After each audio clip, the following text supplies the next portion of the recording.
أعوذ بالله من الشيطان الرجيم. بسم الله الرحمن الرحيم.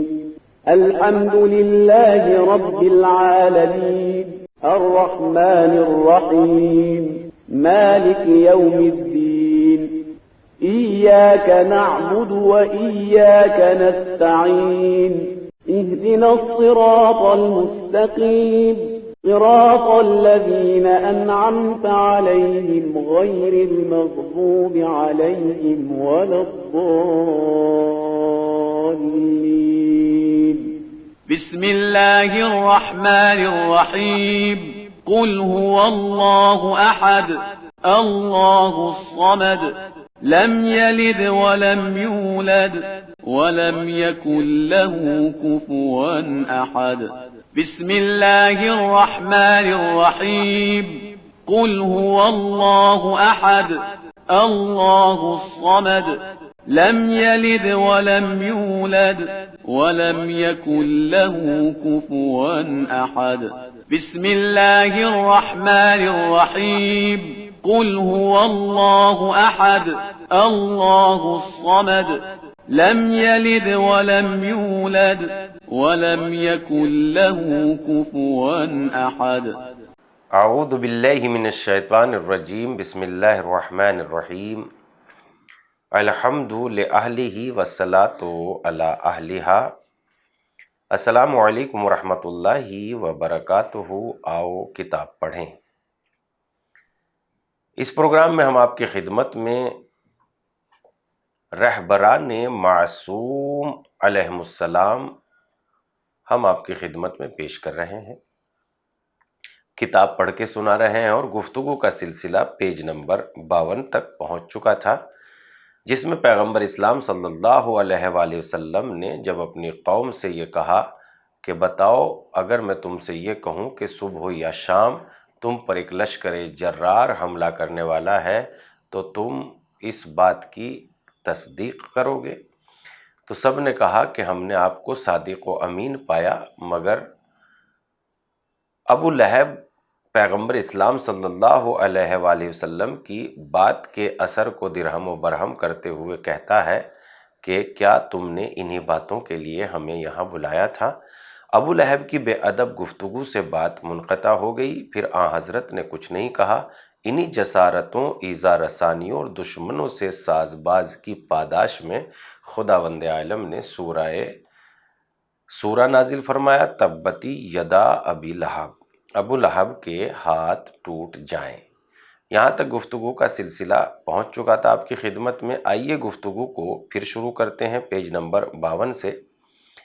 حضرت صلی اللہ علیہ وآلہ وسلم کی تقریر کا رد عمل. حضرت صلی اللہ علیہ وآلہ وسلم کی سلجھی اور دل نشی باتیں بہتوں کے دل میں اتر گئی اور اب اکثر جگہوں پر حضرت کے دین کے بارے میں گفتگو ہونے لگی. جن لوگوں کو ظلم و زیادتی نے کمر خمیدہ کر دیا تھا اور مکے کے ستم شعار ماحول نے انہیں جابلب کر دیا تھا، حضرت صلی اللہ علیہ وآلہ وسلم کی تقریر نے ان کے لیے امید کے دریچے کھول دیے اور ان کے نیم مردہ جسم میں روح پھونک دی. لیکن قریش کے کج فکر سرداروں نے حضرت کی بات تسلیم نہیں کی، اور جب انہوں نے دیکھا کہ ان کے خرافاتی عقائد کی حضرت ہر موقع پر تنقید کرتے ہیں، ان کے نقائص کو واضح کرتے ہیں، ان لوگوں نے یہ طے کر لیا کہ جس طرح سے بھی ہو اس انقلاب کو بڑھنے نہ دیا جائے اور اس کو محدود رکھنے کی ہر ممکن کوشش کی جائے. آخر کار انہیں اس حقیقت کا بخوبی اندازہ ہو گیا کہ جس وقت بھی شرک اور مجسمہ پرستی کی بساط طے کر دی گئی، ہر ایک شخص خدائے واحد کی بارگاہ میں سر تسلیم خم کر دے گا، اسلام اور اسلام قبول کر لے گا، پھر ان کی سرداری اور ان کی امارت کے لیے کوئی گنجائش باقی نہیں رہے گی، اور پھر ان کی باتوں کو کون مانے گا؟ اس لیے انہوں نے اپنے ہم نواؤں کا ایک اجلاس تشکیل دیا اور اس انقلاب کی روک تھام کے لیے آپس میں غور و خوض کیا. بحث و گفتگو کے بعد اس نتیجے پر پہنچے کہ سب مل کر قریش کی بزرگ شخصیت حضرت ابو طالب جو پیغمبر کے والد کی جگہ پر تھے کے پاس چلیں اور ان سے یہ درخواست کریں کہ مناسب یہی ہے کہ محمد اپنی تبلیغ سے باز آ جائیں اور اپنا دین آگے نہ پھیلائیں۔ ان لوگوں میں آگے ابو سفیان تھا، لیکن جناب ابو طالب علیہ السلام نے بڑے خوبصورت انداز میں انہیں خاموش کر دیا۔ قریش کی ابو طالب سے شکایت۔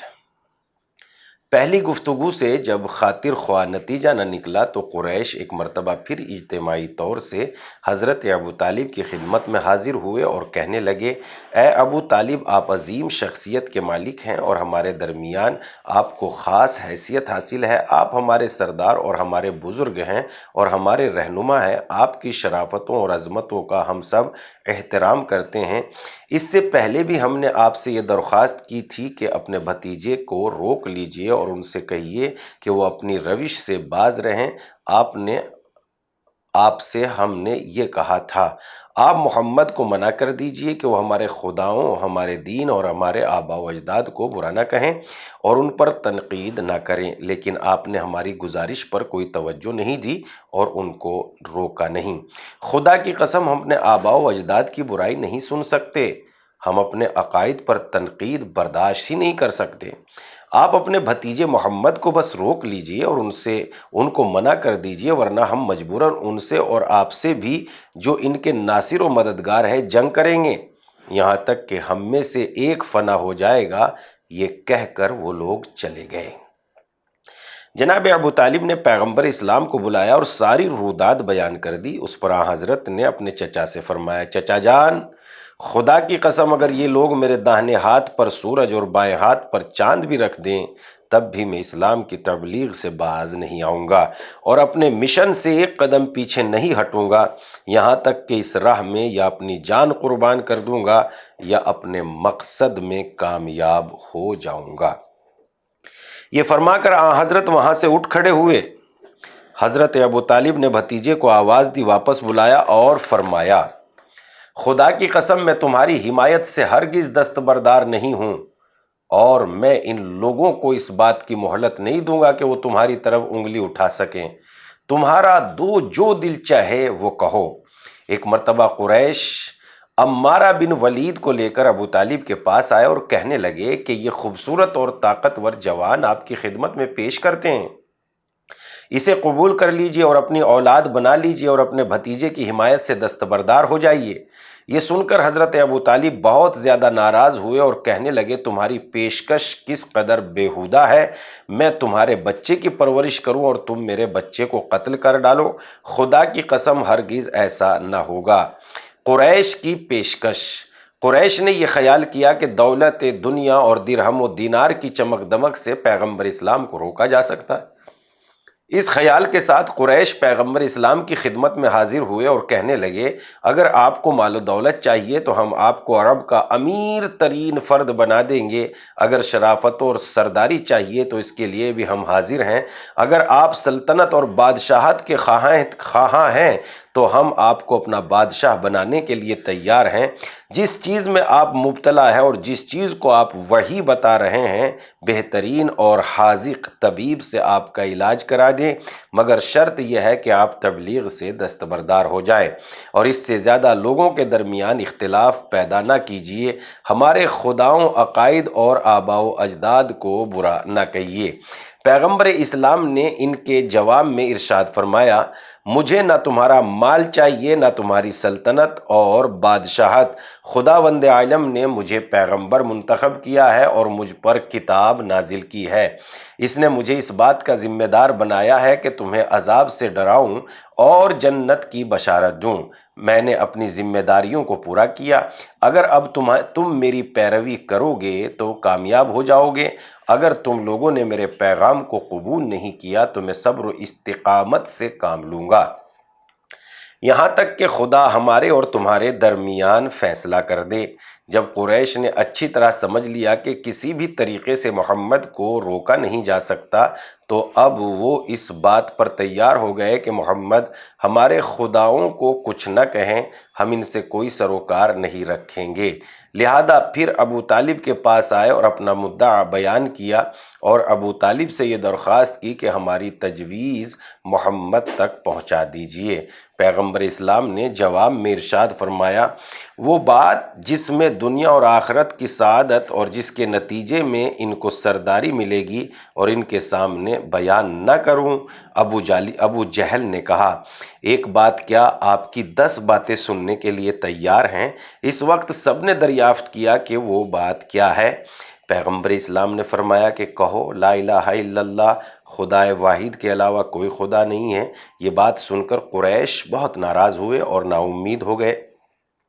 ابو جہل نے کہا کہ اس کے علاوہ کوئی اور مطالبہ کیجئے۔ پیغمبر اسلام نے فرمایا کہ اگر سورج بھی میرے ہاتھ پر لا کر رکھ دو گے تب بھی اس کے علاوہ کچھ اور نہیں کہوں گا۔ قریش کے سرداروں کو اب بخوبی اندازہ ہو گیا کہ حضرت سے گفتگو کرنے سے کوئی نتیجہ نہیں نکلے گا، نہ ڈرانے دھمکانے سے کوئی فائدہ ہے، نہ لالچ دینے سے ہم ان کو ان کے مشن سے باز نہیں رکھ سکتے۔ لہذا اب انہوں نے یہ طے کر لیا کہ کوئی سخت موقف اختیار کرنا چاہیے۔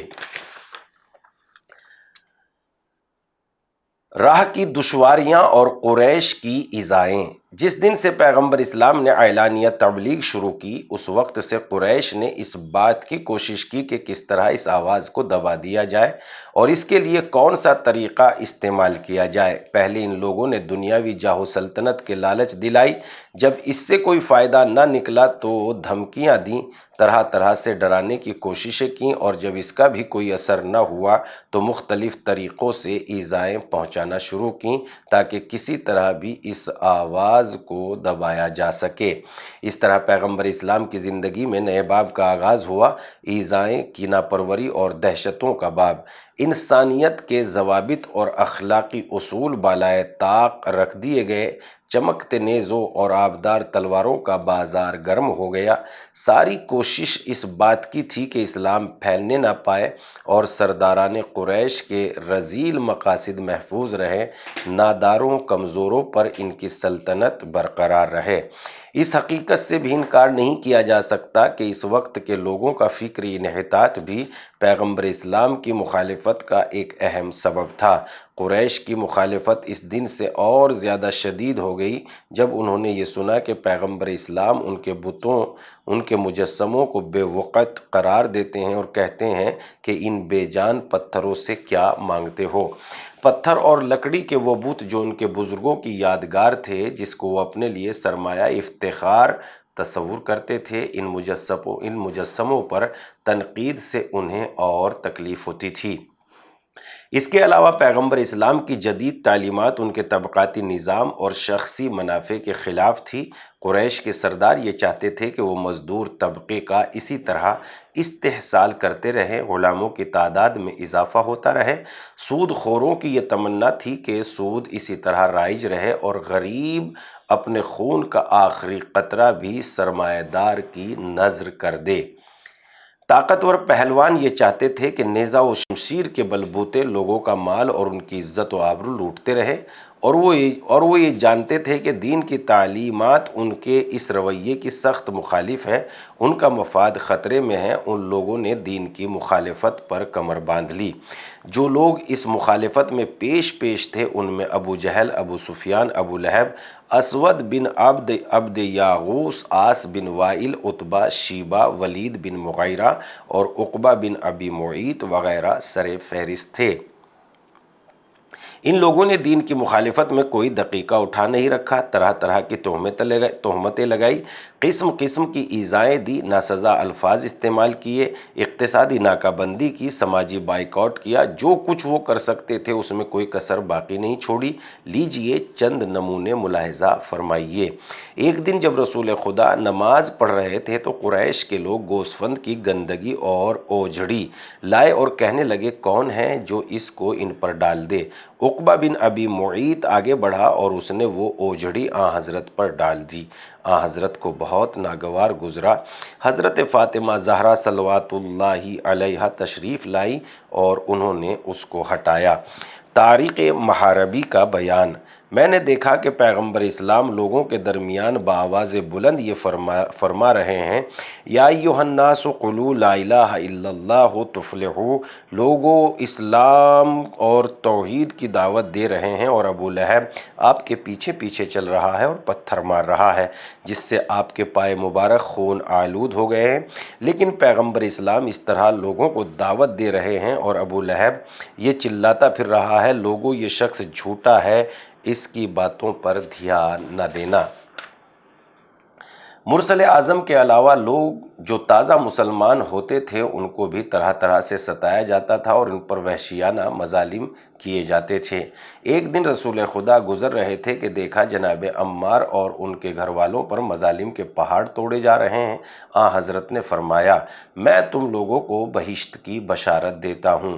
ابن اسیر کا بیان ہے کہ عمار ان کے والد اور والدہ کو دشمنان اسلام بہت زیادہ ایذائیں دیتے تھے اور ان لوگوں کو اللہ کا شریک ٹھہرانے والے عرب کی چلچلاتی دھوپ میں ان کے گھر سے باہر نکالتے تھے اور آگ برساتے ہوئے سورج کے نیچے تکلیفیں پہنچاتے تھے، صرف اس لیے کہ تاکہ یہ لوگ اپنے دین سے دستبردار ہو جائیں۔